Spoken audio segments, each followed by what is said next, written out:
I'm Elle Favorule. I'm a makeup department head in Los Angeles, California. So my first question for you here is growing up, what did you want to be? Wow. A few things. I think the first thing I wanted to be when I was like 8 or 9 was a teacher. Um, and then makeup was something that probably from when I was like 11 was something that I always had an interest in. Um, but I didn't really know what I could do with that. And so as I got older, I was like, I was doing my friend's makeup for prom and stuff Yeah. like that. And then um, I went to college. I was majoring in communications. I was going to be in advertising and public relations. And my freshman year, one of my like childhood best friends called me and was like, "Hey, I'm going to move to LA and become an actress." And I was like, "Wait, I forgot that that's like there's like a whole world of possibility." And so I started looking into makeup schools, and then I moved out to LA, like dropped out of college and moved out here to pursue makeup full time. Well, like being like loving makeup at a young age, is there any like shows you watch, movies you watch, music videos, anything, any media that you digested as a kid that inspired you to where you are today?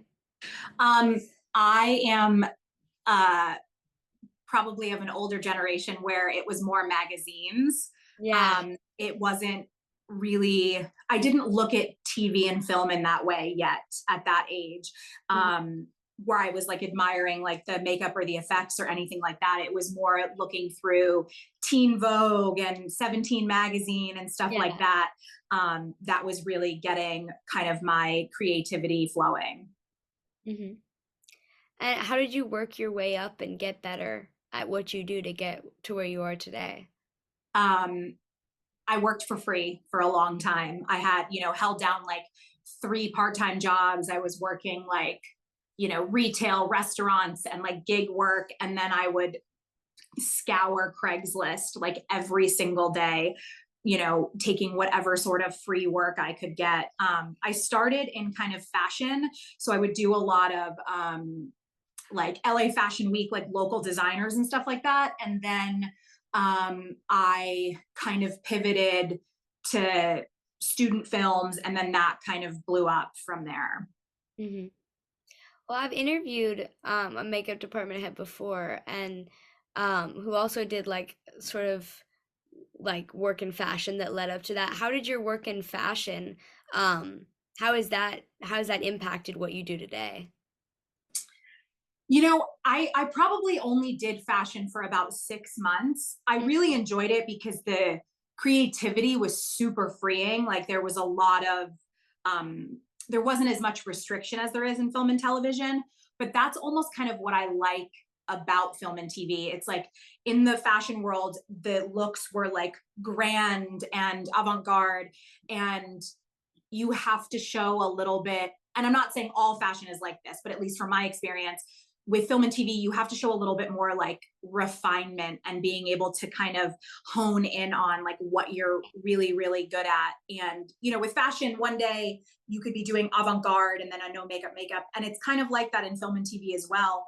But film and TV, you kind of have a little bit, you have a script, you have a director, you have producers, you have writers, you have all of these people who have opinions about these looks. And so you really have to like hone in on your skills in terms of collaborating with people. hmm I've read where you said that the first question you always ask the director is, are we doing a likeness makeup? Are we doing the essence of a character? Can you tell me a bit more about this?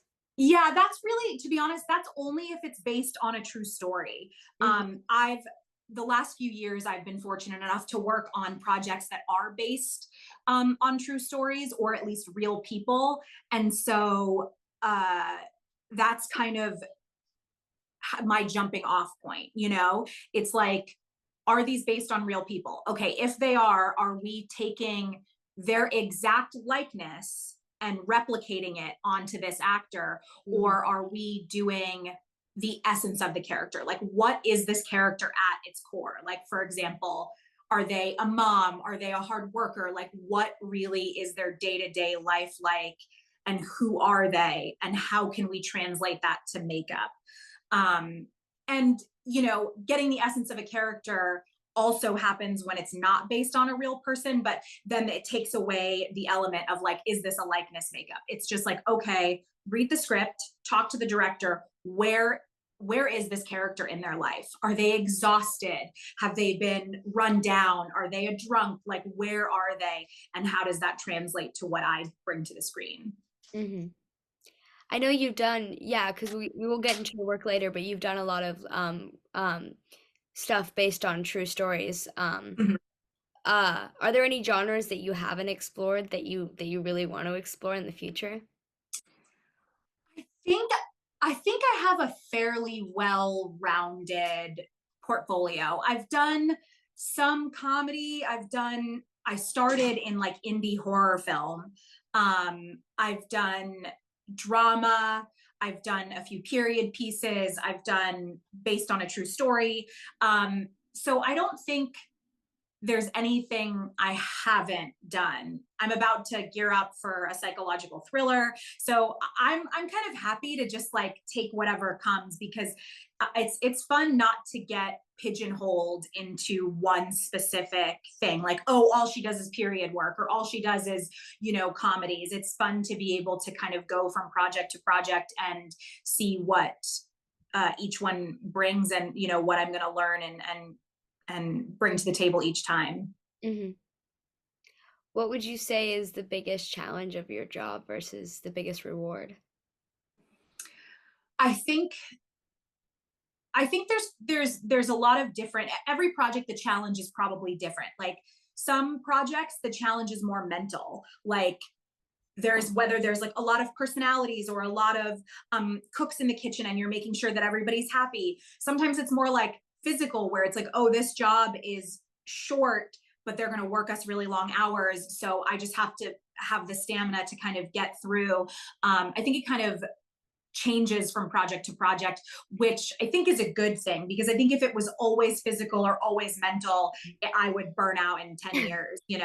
But luckily, 16 years on, I'm still kind of going through, and whatever the challenge is for each one, it's kind of fun to discover, what chaos will ensue. But I think the reward is always the same in that you're creating this like beautiful finished project, but different in how it turns out, like being able, one of my favorite things is creating characters and collaborating. So to be able to go to a director and an actor and say, this is my pitch for this character. And they're like, I love that. I've never thought of it that way. Let's try it that way. Like having somebody tell me that they trust me to bring their vision to life is one of the most rewarding things because, you know, it could have been someone else or it could have gone a different direction. I've had it where it's like, no, I don't like that idea. Let's do something else. And you kind of just have to be like, okay, yeah, whatever. There's no ego about it. But I think that sort of collaboration with creatives is one of the most rewarding. Hmm. In terms of collaboration, I read where you said that your joke between industry friends is that getting hired is 50% talent and 50% people being able to tolerate you 12 plus hours a day. So in that vein, what makes somebody like fun and easy to work with and to collaborate with? I mean, here's the thing. I said that kind of in jest, but it is because I think you need to be a fully formed artist and Yeah. I think you need to be able to be, tolerated for 12 plus hours a day. But I think it's a few things and I think it changes to be honest from every project. I think there is definitely I always say like it's not that serious. Like we're not curing cancer. Like you're doing makeup. And that's not to like downplay what we do, but that's also just to like add a little like levity to the situation so that because when I was younger it was do or die and it was like so serious all the time. And so I think just as I've gotten older it's like just having that element of like lightness um with your actors, with your crew, and knowing that it's not always so serious. It's like, yeah, we want to get the job done and we want to do a really good job, but it's also, you're not curing cancer. So it's like that sort of personality trait of like, I'm giving you what you need, but I'm also doing it in a way that lets everybody feel safe and taken care of. Um, and, in terms of being 50% an artist and 50% personality, I think the artist side of it for me, especially, is like, as a department head, I can't do everything and be everywhere. And I think a good department head recognizes their strengths and weaknesses. And for me, like, I know what my weaknesses are as an artist, and that's why I staff my team accordingly. I used to think like, I'm not going to hire people that are better than me because I can do it all. And then you get on the one job where you're like, shit, this specific element that they're asking me to do, I don't know how to accomplish it. And neither does this person. So what have I done? So I think hiring a well-rounded team, and also a team that mentally, emotionally, like, can be around each other and just work really well, I think just creates like a really cohesive environment, and kind of a safe space for the actors to walk into every day. Hmm. In terms of how you hire a team, just in general with what you do, I've heard you talk a lot about organization and knowing when to ask for help with things. Yeah. How would you describe yourself as a makeup department head? Um, I I try to do as much work as I can in prep. You can't anticipate everything, but I think to be a good department head, you have to know the lay of the land, you have to know the schedule, you have to know the script, you have to know the characters, but then you also have to be fluid and flexible in your approach with things. And I think having an openness to, like, I remember I did a movie last year, and during the camera test we did like this hour and a half beat up makeup, and it looked so good and we were so proud of it. Weeks go by, the day comes, we're about to shoot it, we're 6 hours behind schedule. The producer pulls me aside and she's like, we're not, what can you do in 15 minutes? We don't have an hour and a half, we can't take him back to the trailer. And so I think that is such, like I said, not having an ego about it, but then also on the fly being like, okay, what can we do to solve this problem? Like, as the person who's running this department head at the top, where, like, what can we do that's a trickle down that'll get everybody moving? And it's like, okay, you two take his body, you two take his face, I'll do that. And like, you have to just be ready to kind of jump in and make changes at any given time. And um, so doing as much as you can in prep to be prepared for those things, but then knowing at any moment it could all fall apart and being okay with that as well. Hmm. Well, in terms of your resume, I know that along with being a makeup department head, you've been a makeup artist, you've been like a key makeup artist, and as a makeup department head, you run all these people. What are, because I know that there's a lot of common misperceptions about like what people do with everything. So what are the differences between these different jobs on a set? Well, to be honest, that changes per department head. Like, everybody runs their department differently. So you're not going to get the same answer from every department head. I like a really cohesive team. So for me, it's not about, I can delegate, my key and my third, making sure they're doing continuity. And it's like, okay, I'm going to do actors 1 through 5 on the call sheet. You're going to do 6 and 7, but you need to break down their characters for the script so that when their looks change and things like that. I think being able to delegate and not micromanage as a department head is massive. And then having a team that knows when to step up.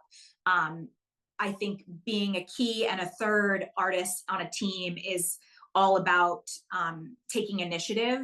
Like, I like a key and a third who don't need to always ask me, what do you want me to do right now? I want them to just know what they need to do. I want them to walk in the trailer in the morning and kind of anticipate the needs for the day, break down the call sheet, look at the schedule, see if anything's changed, offer help where, help is needed. But I also, it changes based on each project. It's never going to be the same. And dynamics are always going to shift and change depending on the needs of the project. I don't key or third really often, or kind of ever. I haven't keyed in a very long time. I kind of found my strength in department heading. So for me right now, it's focusing on department heading and being the best department head I can be. And then I also have like personal clients that I'll do like press tours with and things like that. Hmm. What's it like seeing the final product on anything you do?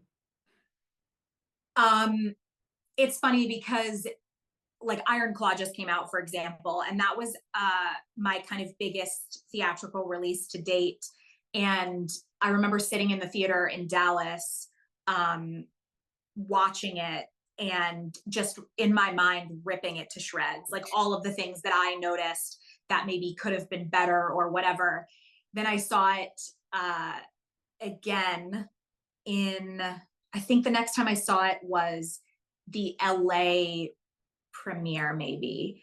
And then I also saw it in New York. So I think by the third time, I was like, okay, wow, I'm really proud of this. I can finally separate myself from the actual work that I'm seeing and enjoy the movie. It's really, really difficult for me to not look at the work, to really take the film in for what it is. But like Iron Claw was just such an impactful, emotional piece that it was a little easier to kind of let go once I had gotten those kind of thoughts out of my brain. But I think that's one of the things that I am proud to say. I'm not jaded in the sense that like I can still watch something and be like, wow, we did that. Like I'm still very, very proud of the work that I put on screen and what I put out into the world. So it really is, it's still so rewarding to see that. And, sitting at the end, watching the credits and really just taking it all in is still just as exciting as it was the first time. Hmm. Similarly, how does your job affect the way that you view and ingest other media, like when you're watching television or Oh, there are very few things I can watch without like it takes quite a film or a TV show to fully like take me out of my element. Um, yeah. I think unless something is like glaringly obvious, if I'm watching like a stupid reality show, I can usually 9 times out of 10 just like let it go because it's just, content that you're consuming. But if I'm sitting watching a film or a TV show that maybe was like up for Oscars or Emmys or whatever, it's like hawk eyes. I just can't. I think I've been doing this so long, it's so hard to turn it off. Hmm. Yeah. So it definitely has changed the way I watch. And it also sort of limits what I watch and how often I watch. I'm not a huge TV watcher. Like I think which is a good thing because then when I do watch something, it's like, oh, I'm going to watch this with purpose. Yeah. And in terms of watching, is there anything that you've watched recently that you thought that the makeup was very well done, or are there any people that you've seen over the years that you really want to work with in the future? Um, I mean, there were a lot of really great Oscar contender films this year. Hmm. Um, I I do fight makeups, I do injuries, blood, prosthetics, gun, what all that stuff. The one thing I don't really do is like 4 or 5 hour prosthetic makeups, like a Guardians of the Galaxy Yeah. style. And I admire that so greatly. Alexi, who designed the makeup for that, and Cassie, who designed the hair for that, are two very good friends of mine. And I, whenever I see films like that, I am in awe because it is something that is so out of my wheelhouse that those are the kind of movies that I can fully disconnect from. Like I can appreciate the makeups while also watching a fun film. So I think that that's something that I sort of gravitate towards because it's unfamiliar to me. Yeah.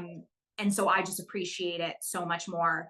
And I think, I mean, I always have my actor wish list standing by of like people that I want to manifest a job with. And I kind of keep those a little close to the chest. But I also have been so fortunate to work with some really amazing people that I would love to just like work with them again as well. Like I did a show last year with Mark Ruffalo and Lily Reinhart, and they were just such a dream team. I did Staircase with Colin Firth a few years ago, and him and I are still very good friends, and I would love to work with him again. I've had a longtime client, Adam Scott, who I've known for 12 plus years, who I want to continue my relationship with. And I think I'm at the age where happy to I'm happy to work with and meet new people, but I also have been so fortunate with the actors that I have had the chance to work with that I would love to work with, all of them again as well. Hmm. I am going to ask you about Adam Scott in a second here, but before I do, I know that aside from film and television, you do print work, men's grooming, red carpets. What's that like for you, and how does that differ from working on film and television for you? So I, for example, don't usually get calls for that if it's people I haven't worked with.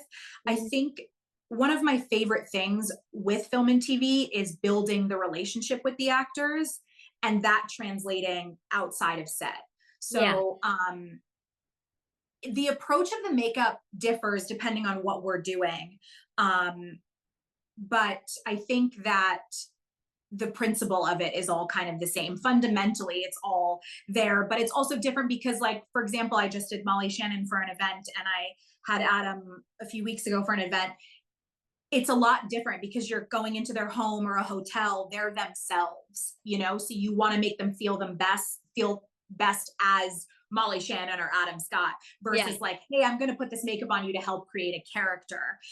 So that's kind of really the like big difference, is that you're putting makeup on somebody intentionally as the person they are Hmm. versus, helping them get into a character that they're becoming. Hmm. And in terms of Adam Scott, you worked with him on Party Down and Ghosted and with print and red carpets that I saw on your website Mm-hmm. there. What's it about him and your relationship that makes it so that you continue to choose to work together on different things? I will say it's definitely a choice. Adam could wake up tomorrow and our relationship could, he could have moved on, and that's totally okay. And you have to expect that. I've worked with, people in the past and it kind of sometimes just fizzles out, and like that's all right. But I think the biggest thing for Adam, at least for me, is like that man, more than a lot of people just in this industry in general, he respects myself and Darby, who does his hair. I mean, we'll go in to touch him up. He always says thank you. He'll be in the middle of a scene and I'll go to touch him up and he's like, hey, are you doing that commercial with me this weekend? Like he trusts us and respects what we do. And it's like, I think in the beginning of my career, you think you're going to be BFFs with everyone. And it's like, it's all love. We're all going to be friends. And at the end of the day, that's not the case whatsoever. But I think energetically, Adam and I just have a really great relationship. And I think that he understands my process and I understand his, so much so that we don't even have to really talk about it. We just go forward. He could be in the chair for 20, 30 minutes reading a script and I will knock him out, no questions asked, not having to like bother or disrupt him. And I think the mutual respect that we have for each other is really what keeps a relationship like that going. Hmm. Similarly, just these two projects that are both really interesting. What was it like working on, you can cover them separately or together, but what was it like working on Party Down and Ghosted for you? Um, Honestly, it was a blast. Ghosted and Party Down were like, Party Down is it's sad. It's sad. I really wanted to do another season. I mean, who knows? Maybe in another 10 years. But the energy on those sets, um, it's pretty amazing. Adam is just, when he's at the helm of anything, it I'm in. Like, sign me up. Um, but behind the scenes, it's just like a fun show. Like Party Down, we were doing like rashes and vomit and like all this ridiculous stuff, and it's just a fun place to show up to work every day. And honestly, Ghosted was the same way between Craig and Adam. It's like it's just, they're good people. It's a good energy to be around, and I'm so grateful for those shows because those are the shows that genuinely, and I'm not just saying this, that really don't feel like work. Yeah. You show up, you love the crew that you work with is super happy to be there. The actors are happy to be there. Like it's just, those are probably two of the most fun projects I've done, just because of the energy radiated kind of throughout the crew, not just the hair and makeup crew, just everybody on set. Hmm. Are there any specific memories or funny stories that stick out to you from your time on those projects? Ghosted, oh man, Craig used to drive me crazy. They would, if they were like waiting, if it's like a 20-minute lighting setup, everybody walks off set. But if it's like, oh, let's just flip a lens, it's like 5 minutes. Craig would make everybody get down and do push-ups, the crew, everyone. And then he's like, and then it's like a competition. So it's who can do the most. Then they call rolling and we look and he's just dripping sweat from doing push-ups. And so I mean, it eventually got to the point where like the whole crew was in on it. And so it was just like a fun little like moment. And when you're on a show like that, most of it happens on stage. So everything is really contained. So everybody sees each other more often than when you're on location. It's like camera might be set up under a tent over there and makeup's in the trailer. And when you're on a stage show, it's a lot different because everyone is kind of all together. And so it adds a more fun dynamic because I think you get to know people a little bit better. Hmm. What's it like working on television versus movies? How does that affect you? To be honest, I approach everything fairly like even keeled between TV and film. I think the big thing for TV is you're working on multiple scripts. Yeah. Versus a film, it's one script. But the crazy thing is the TV show I did last year with Mark Ruffalo and Lily Reinhart, we block shot by location. So there were days we would hit 4 or 5 episodes. So you have to have all of your scripts, whereas like maybe a movie, you're at 150, 200 pages, it's all in, you're ready to go. Maybe there are some changes, some rewrites that you just, pop into your script. But when you're doing TV, if you're block shooting in any style, whether it's like 2 episodes back to back or location based, you need to kind of have all of your scripts together, or at least the outline of the scripts.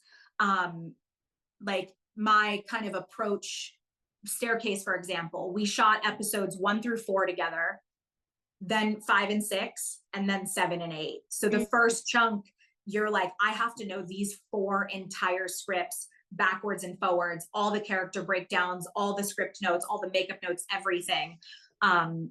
Versus a film, it's like, okay, you'll get rewrites and whatnot, but you kind of have your general Bible, you know how it begins and you know how it ends. When you work on TV, you only know as far as the next script. Yeah.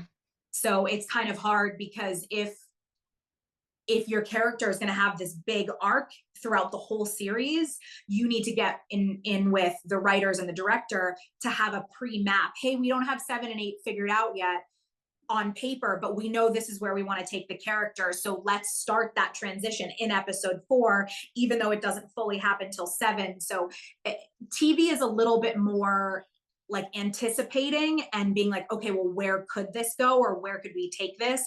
Versus a film is usually all kind of laid out for you, but it's at the bones of it, it's all the same type of work. Hmm.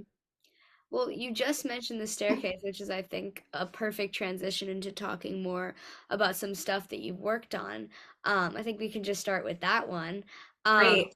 how did you get involved with this project?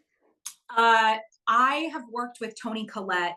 I love her. She's one of those people that kind of just comes into my life, and then we kind of just go in and out of each other's lives when it works for both of us schedule wise.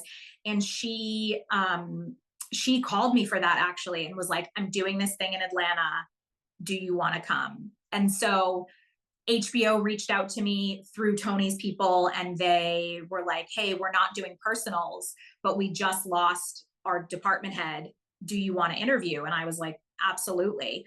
And so that's kind of how I got in there. And I'm so grateful to her for that project because I met like so many amazing people on that.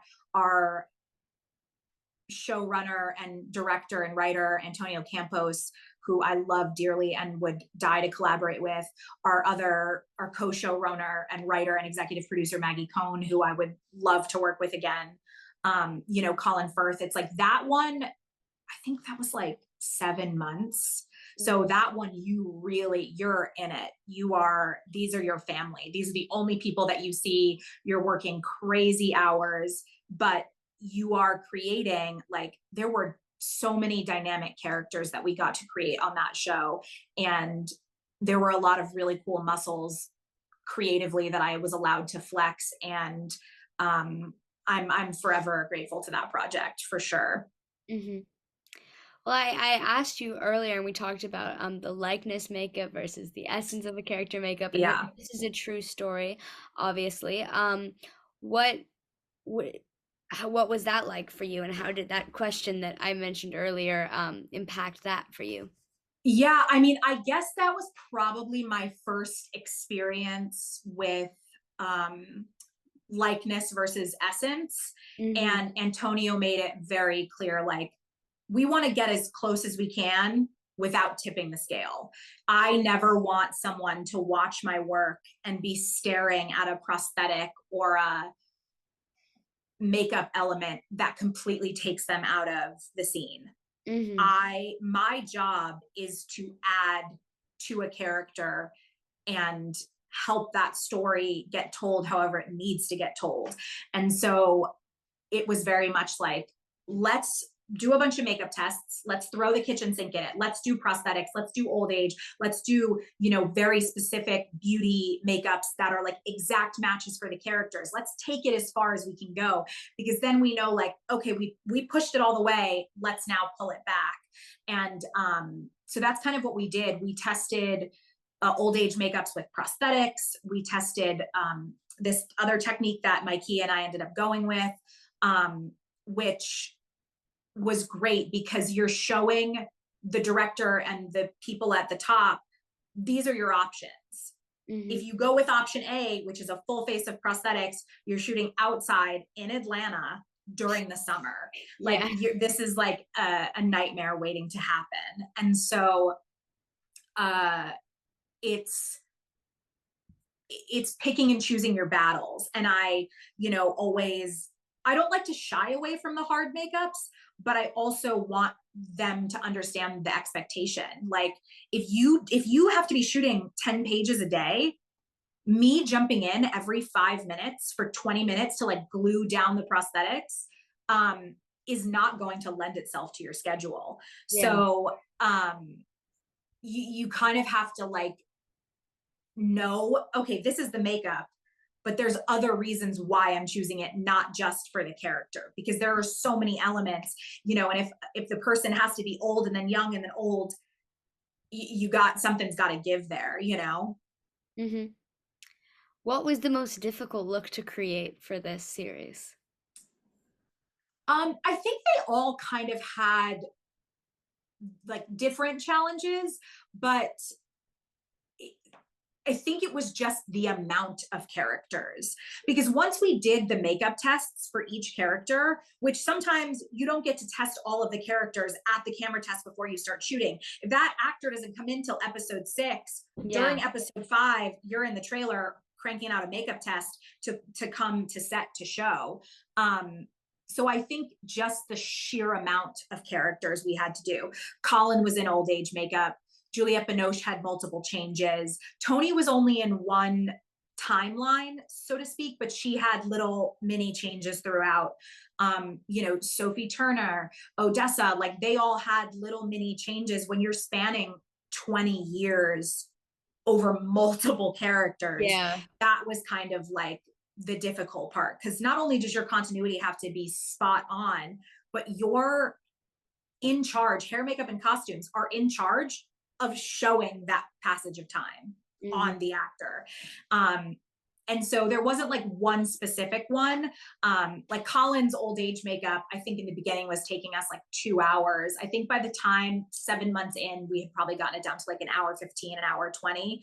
And he was such a trooper for going through that makeup. But usually it just gets a little easier as you like your hands get, into that creative mode. But that one was just a beast just because of the sheer number of people we were seeing every single day with multiple changes throughout the day. Hmm. Well, in terms of having so many people and so many looks to create, what research went into this project for you? Um, you're constantly researching. Mm, Like the first thing, I had seen the Staircase documentary years before when it came out, yeah. and um, so I rewatched the entire documentary.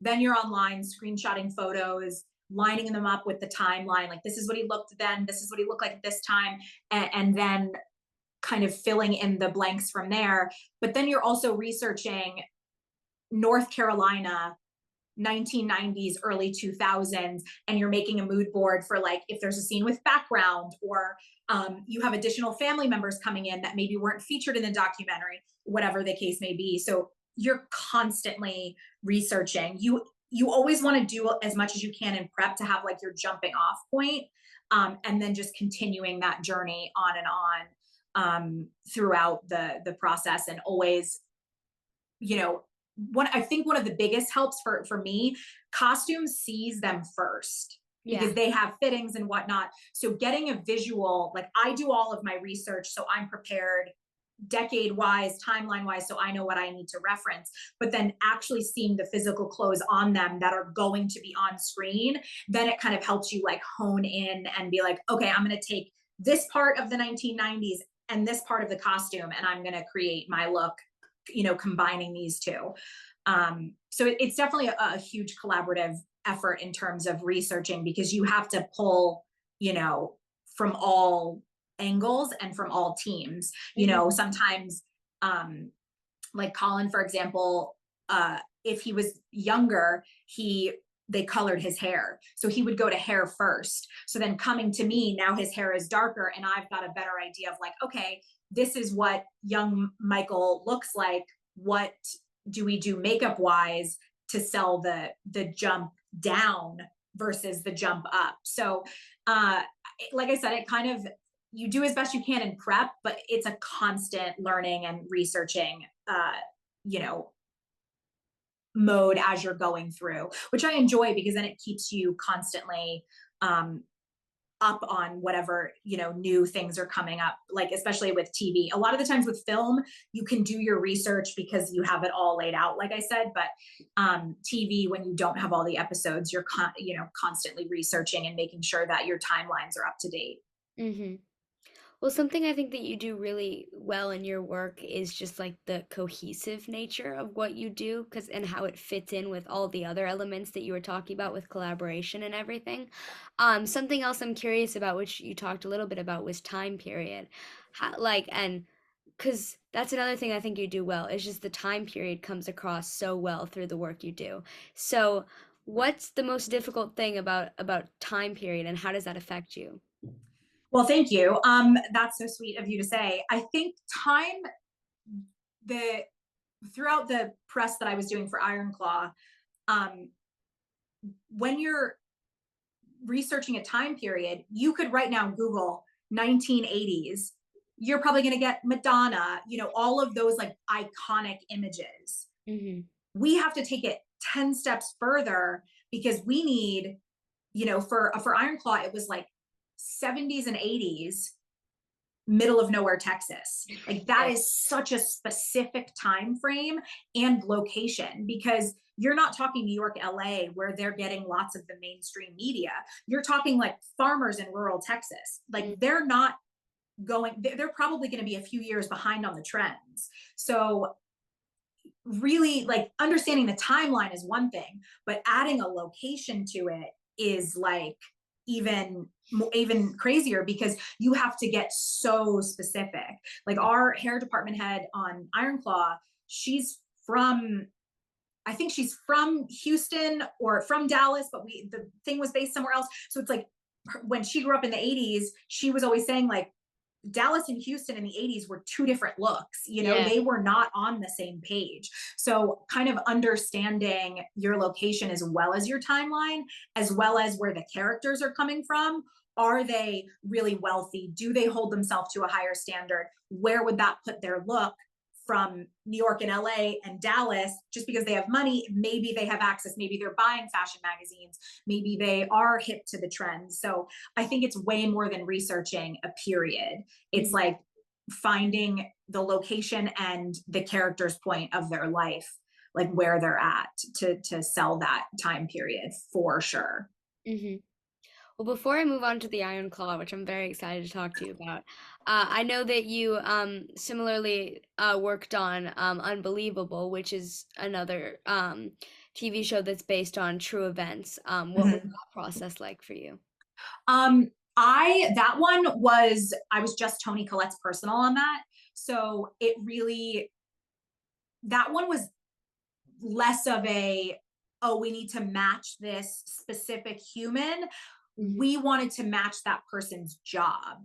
You know Yeah. what I mean? So if you're in law enforcement, FBI, anything like that, it's more pertaining to men in terms of facial hair, but like women, nail polish, the amount of makeup they're allowed to wear, all of that changes.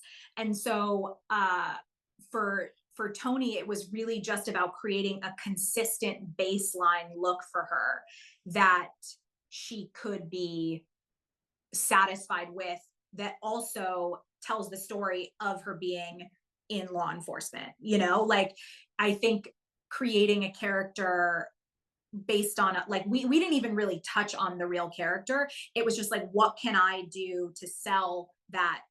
Makeup's not my number one priority. When I wake up in the morning, I'm trying to find the bad guy, so to speak. And Uh-huh. so that one, there wasn't a ton of variation throughout, but I remember like we did a more like glammed up look for one of the scenes, and like that was fun to kind of add a different element to that. But that's kind of nice too, because sometimes it is nice to have just a consistent look throughout and not really have to worry about um constantly changing looks, especially when you're a personal, because your main focus is that person and that person only. Hmm.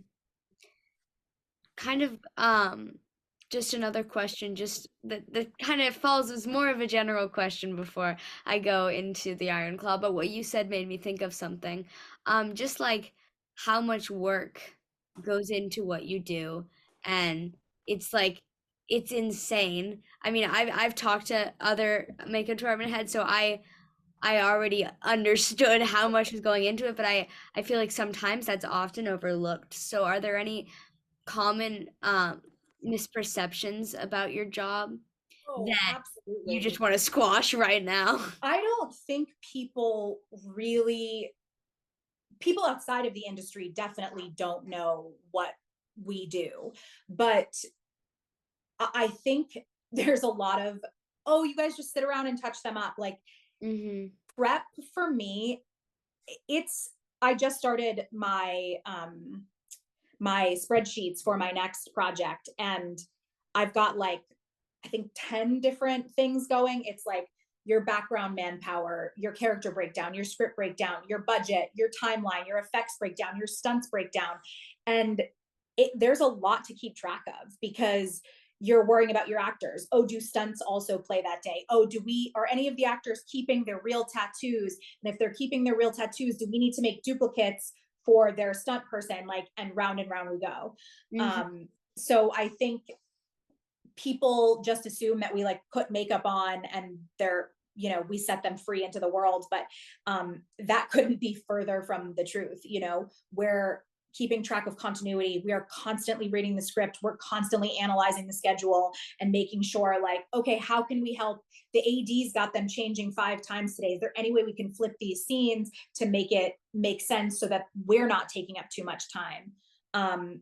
You're also taking care of actors, human beings. So aside from all the like clerical and organizational work and the continuity that we have to do, we also need to make sure that our actors are touched up and looking their best and feeling their best and are supported in however we can support them.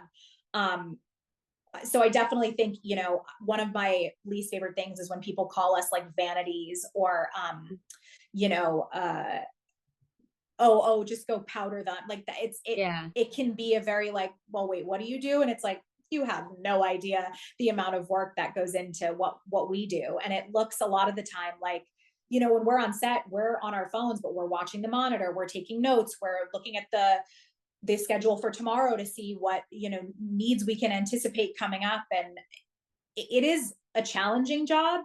Um, it may not be as like physically demanding as some of the other jobs on set. And I am not denying that. The skinny team, the camera team, they are physically being run through it a lot of the times.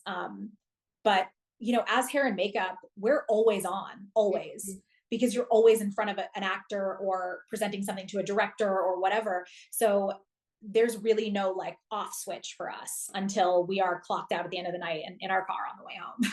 Mhm. Thank you for clarifying because I fully believe that, and I want to make sure anyone watching this can like fully understand how much work you guys do because Oh it's yeah. it's incredible to watch, and it's incredible to see all your work. So that's great. Thank you. Yeah, I mean, to be honest, and it really depends. Like, I remember Staircase, I think I got 4 weeks of prep for that. I probably could have used six, but like I did uh, a show last year that was a period piece, and I think I got four. Like, it's some people just like, oh, what do you just need to go shopping and load stuff into the trailer? It's like, no, no, no. I need to be breaking down scripts and making character breakdowns, and there's a lot that goes into it. So we don't always get the paid prep that we deserve, but I'll be prepping probably starting today. We don't start shooting till April, but I'll probably be prepping like off the clock for quite some time before I actually get into my actual paid prep. Mm-hmm. Yeah. Moving to the Iron Claw, which was so well done. How did you get involved with this project? Um, Antonio Campos, who was the writer, director, creator, showrunner extraordinaire for Staircase, he used to have a production company with Sean Durkin, the Mm, director of Iron Claw. And uh he put he called Sean and he was like, I found the makeup artist I want to work with for the rest of my career. You need to meet her. And so Sean and I had a few FaceTime conversations, and it was like a no-brainer. Like, anybody that comes through Antonio, I welcome with open arms. Like, I loved collaborating with him, and I would do it again in a heartbeat. And the same can be said for Sean, because once Sean and I started collaborating, I was like, oh, now I see why they were collaborating, like collaborators. They had their own production company at one time. They would be, a dream team to work with together. But yeah, I was lucky enough to be referred to Sean from Antonio. hmm I've seen you talk a lot about sweat and blood were the biggest components, as well as Yeah. covering tattoos as well. Um, Yeah. can you can you talk to me a bit more about this? Yeah, I mean, it's funny because when get called for those interviews, there's a lot of like behind the scene makeup stuff Yeah. that happened in the trailer that I'll never be able to touch on in press interviews. Because that's stuff that happens is not like I'm not going to just, share those details. Yeah. So the focus became the sweat. And Jeremy had quite a few tattoos. Harris had a ton of tattoos. And then needing them to be in action sequences that there were no cuts. They were shooting those matches 9, 10, 12 minutes straight through. So you kind of just like sit there being like, oh, I really hope what I did today worked. But that's cool because it's like every job has its challenges, or like the things that you're going to end up focusing on. Mm, Like the next one that I'm doing is another period piece. And so I'm going to be really hyper focused on period appropriate, versus like Iron Claw was period appropriate, but it was mostly men. So it was easier to just do their regular men's grooming that we were doing every day. And then our focus became the tattoo cover, the sweat, the blood for the matches, all of that. So that one was fun. It was challenging because you've got to get it right. So working through that with your team, and hoping that everybody's on the same page, and then letting it translate on screen and hope to God that it holds up. hmm Well, in terms of those long shots where you couldn't touch up anything between, I know you've talked about this previously in other interviews, but I'm so interested on that because that sounds like really difficult. Especially you talked about like predicting how much people were gonna sweat and how much, Yeah. that's crazy. Like, what was that like? Yeah, I mean, you kind of learn you have to learn right away the patterns of your actors. Like, are they the type that are going to just push themselves to the edge and get as sweaty as humanly possible? Okay, well, we don't want to injure them, so we're going to shoot close-ups first, but we haven't established the choreography of the match. So that means that when we shoot the wide, they're going to have to match the sweat from what we put on them. Because maybe if they're going in for coverage first, they really want to get like Jeremy's facial reaction, let's say. So he's got to be drenched. But then when they go to shoot the wide, and that's the one where they don't cut, we need to make sure he either is sweaty from the beginning or like get sweaty on his own, and then by the end of the match we need him to be looking like he did for the close up, Hmm. and so a lot of that is just trying to get to know the actors and anticipating what happens to them throughout each kind of piece. Hmm. What was it like working with these actors? What was that experience like for you? Iron Claw was it was a very ambitious schedule. We shot that in less than 3 months. Mm. But Zach, Harris, Jeremy, Holt, I have never met a more like dedicated group who were like, we want this to be everything. Like, we're going to go for it. And so watching them work to the standard that they held for themselves only motivated us to want to achieve that same level of perfection. You're very motivated by the people around you, and I think had they not been as dedicated as they were to that film, it would have been very easy to kind of check out, because some of those scenes that were super emotional, you kind of just want to shut down a little bit. But seeing how like serious they took it and how they just wanted to do a good job, like it really just helped to push us all to be like, I want this to be the best that it can be. Hmm. And in terms of the collaboration between costumes and hair, I know you've previously talked a little bit about not being able to get anything on cost because like some special Yeah. costumes, which is crazy considering what you were doing with Yeah. makeup. What was that I like for mean, you? that was my second project with Jen Starzik, who's the costume designer. She and I had worked together on Staircase. And so she made, I think in one interview, it was like 150 custom trunks, 50 pairs of boots, capes, like all of the whole 9 yards. And so, we would have multiple conversations a week, sometimes even a day, being like, hey, the blood's coming up. Do you have doubles for this? No. Okay. So then we'll try to only bloody this part of him, but I can't guarantee it's not going to get on him. And so then costumes is standing by to potentially have to like clean something off or clean something up in between takes so that it can go back to no blood from the start. Um, so that there's lots of conversations that you have to have, and it's like, for example, there was one match for Iron Claw that wasn't super highlighted. It was the leather strap match, and when we shot that, Jeremy was covered. Sean originally wanted all of them to be covered in blood.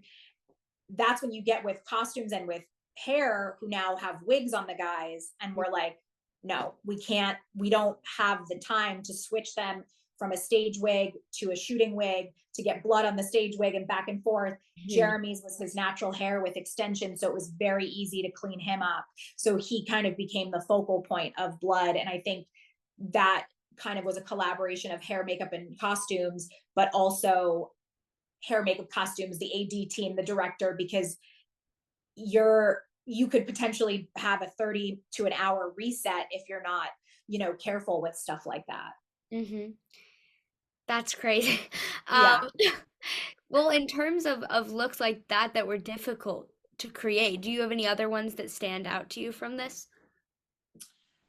Um from the Iron Claw, no. I mean, the only thing that was a bummer that it didn't make into the final cut, um, we did a test makeup. Fritz, there was a part of the script that went all the way as far as like the early 90s. Mhm. Um, and it wasn't necessarily difficult, but we got to do an old age makeup on him that I was really, really proud of, that just didn't make it into the final cut because of timing. Um, So it wasn't that it was a challenge. That was more just like, oh, that's a bummer. That was like a really cool makeup that'll never see the light of day, you know? Hmm. Well, in terms of watching the final product, what was that like for you after working on it? Um, I think again, you like watch it and you're like, oh, I remember I was sitting behind that thing like while this scene was shooting. Yeah, Um, but that one was such, you read the script over and over and over again. You watch it be filmed, and then you get to the final piece and you see it, and I still sobbed at the end, and I'm like, I don't like it's just wild how that piece specifically just really hit home uh and emotionally touched a part that I didn't think was possible, because when you're in those creative moments, you're not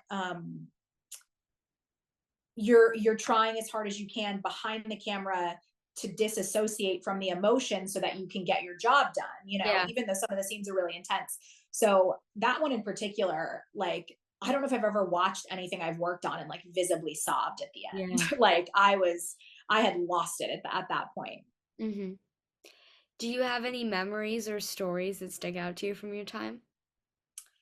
I mean, that one was a little bit of a challenge personally, because I was in Baton Rouge. And a lot of the times when I travel, I always try to bring my key with me.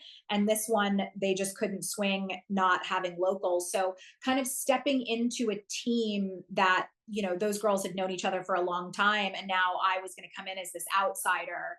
Um, that always is a little bit of a challenge, is like meeting new people. Who you're just not used to working with. And, you know, I got was very fortunate with the girls on my team there. But the same thing then kind of happens with the actors, you know, Jeremy, Harris, Zach, they're all displaced from their homes. So, you know, there are definitely some elements where it's like sleepaway camp, because you go from set to this house that's not yours, to set to this house that's, so it definitely kind of brought everybody like closer together. It was fun to, you know, go to dinners on the weekends and really get to know each other on a different level, which was fun. Hmm. I know you talked a bit about watching it for the first time and tearing it to shreds and then seeing it again and being like, "No, I'm proud of this." What would you say are you most proud of about the final product of this movie? I mean, honestly, I think just the piece as a whole. I think when you shoot out of order, and we shot on film, which is a whole other beast. There's a lot of different things that go into shooting on film. But I think just seeing how it came together, and how, like you were saying earlier, like the cohesion of everything, um, you know, how it all aligned and worked out. Because it doesn't always um, lend itself, like what's in your brain isn't always translating perfectly onto screen as you'd hoped.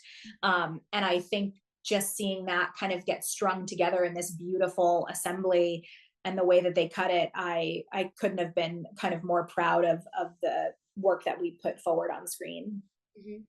How does shooting on film affect you? So when you shoot on film, it's very difficult to watch it on monitor because it's very grainy, because you're shooting from film, it goes through a cable into a monitor, and so it's like super like not in focus images.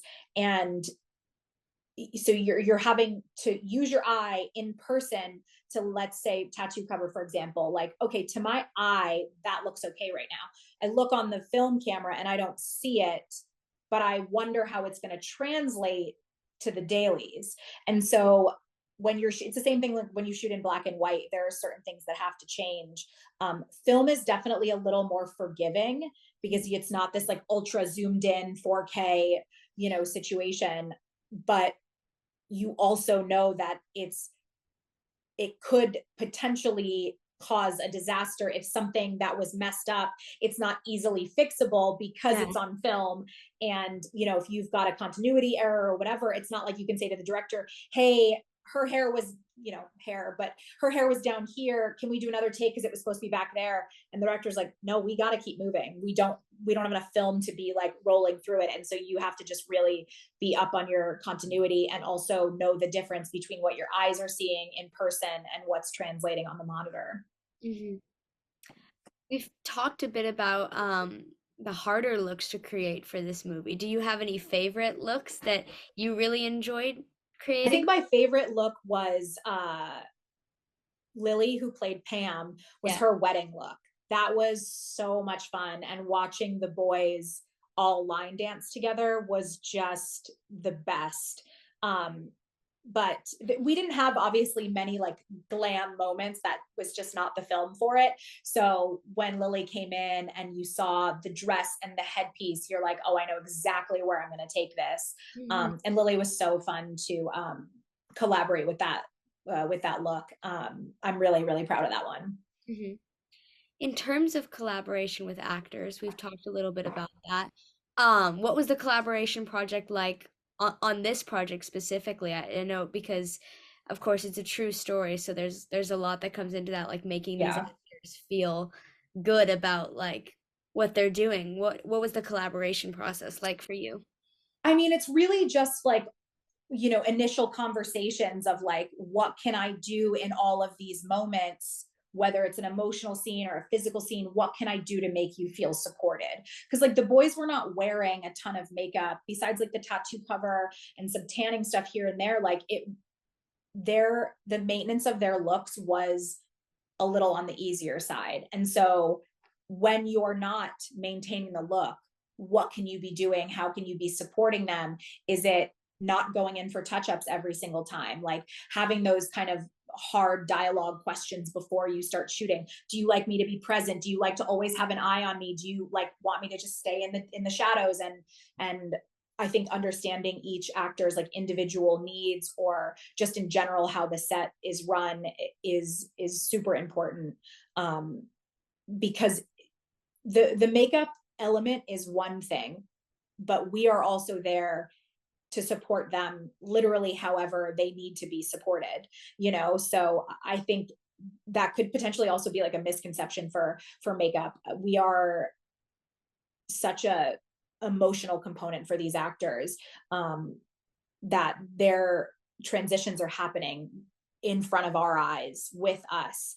um, and so that can be like a really emotional thing that you're going through with these actors, so you want to have those difficult conversations in the beginning, like, oh hey, if you're crying, I will just walk in, hand you a tissue and walk away. Like, you need to be able to know what it is that they're looking for in each of those moments, and it's so individual through each actor, through each project. It changes every single time. Hmm.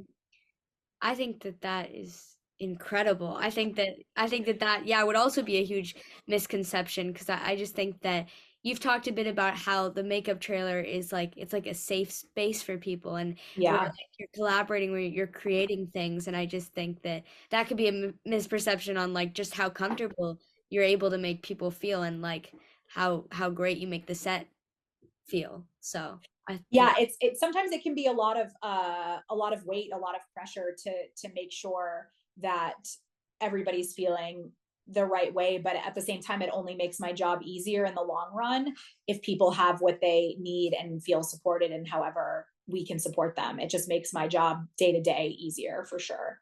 Mhm. I think that's a great transition into some of my more concluding questions. In terms of that, and just in terms of what you do, if you could give advice to any people who are looking to going into to doing makeup or being a makeup department head or what you do, what advice would you give? I mean, I think I think it really depends, because the first thing I would say is you have to love this. There is no wishy-washy, like, I think I want to be a makeup artist in film and TV. Like, this is it for me. Like, this is my career. This is like my love, my joy, like my hobby, even like I am very like all in. And I think that it's really difficult to commit to this type of world if you're not 100% in. Like, if you're like wavering back and forth, like, see your, do a job, see what your options are, but then know like, okay, I've got to bail before I spend 15 years doing this. Like you really genuinely have to love what you do. And I think, work as much as you can for free to really figure out what it is specifically that you want to do, and just keep going. Like there were times I had my entire kit stolen and was like, I quit, I'm not going to do this. Or you wrap a job thinking you're going to get right into something and then you don't work for 6 months, and I think it's extreme highs and extreme lows. And it's not for the faint of heart. So you kind of have to really, really love it, or I don't think it'll translate, because it does show in your work if it's not something that you're truly, truly passionate about. Hmm. Similarly, this is kind of my favorite question to ask everyone I interview, and that is if you could give your past self a piece of advice, what would that advice be? Um, I feel like I touched on this a little earlier, but I definitely would say it's not that serious. Like, I think it's okay to need a break after a project if it's been emotionally or mentally, physically a hard one. Um, it's okay to not get it right all of the time. Like, I think just to be a little like kinder and easier on myself, because I moved out to LA when I was like 19, and I think shaking that sort of perfectionism out of me was something that I could have probably stand to have happened a lot younger. um, when I was not, like I said, when I wasn't staffing the team with people that were better than me because my ego had gotten in the way. So I definitely think there's a little bit of tenderness I could have had with my younger self, but it was like go go go. This is do or die sort of thing. Hmm. I'm not sure if you can, but can you tell us about any projects you're currently working on or anything you're looking forward to? I can't tell you about the one I'm about to start, but I did two last year that I'm really proud of that I can't wait for them to come out. I did a TV series with Lily Reinhart and Mark Ruffalo that I think might be out this summer. Uh, and that's a beautiful, tragic family dynamic story. And then uh, something I did earlier last year is a movie based on a book called On Swift Horses that I did with Daisy Edgar Jones, Jacob Elordi, Sasha Kaye, and Will Poulter. Mhm. And that uh, that story it had a lot of personal elements that resonated with me very, very deeply. And so I am very excited to see that one kind of come to light. Mhm. Well, thank you so much for answering all my questions. It was a real Of honor to talk course. to you. You're so good at this. You had such good questions. Thank you so much.